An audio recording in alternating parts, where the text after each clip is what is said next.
খালেদা জিয়ার অন্যতম উপদেষ্টা রুনা ম্যাডাম আমাদের মাথার ছায়া হিসেবে আমাদের আগিয়ে রেখেছেন।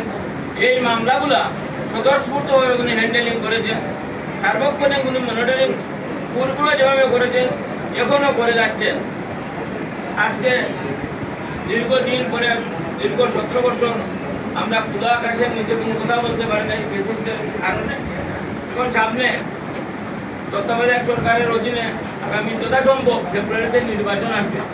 সেই নির্বাচনে আপনারা আমার নেত্রী রুনা ম্যাডাম সেই নির্বাচনে সিলেট 2 আসনে অংশগ্রহণ করবে। টিকিটে পাবেন, সন্দেহের কোনো অবকাশ নাই।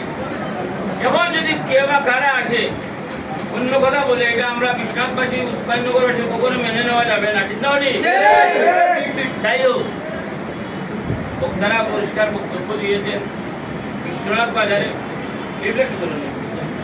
লিফলেট বিতরণ করব, করে হাবড়া বাজারে লিফলেট বিতরণ হবে।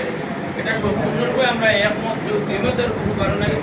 আমাদের দলের স্বার্থে, বিএনপির স্বার্থে, ইলিয়াসের স্বার্থে, রুনা ম্যাডামের স্বার্থে আমরা যতটুকু করার করণীয় আমরা করব, সন্দেহের কোনো অবকাশ নাই। সকলকে অশেষ ধন্যবাদ জানিয়ে আমার সংক্ষিপ্ত বক্তব্য এখানে আল্লাহ হাফেজ। শহীদ অমর দেশের বেগম খালেদা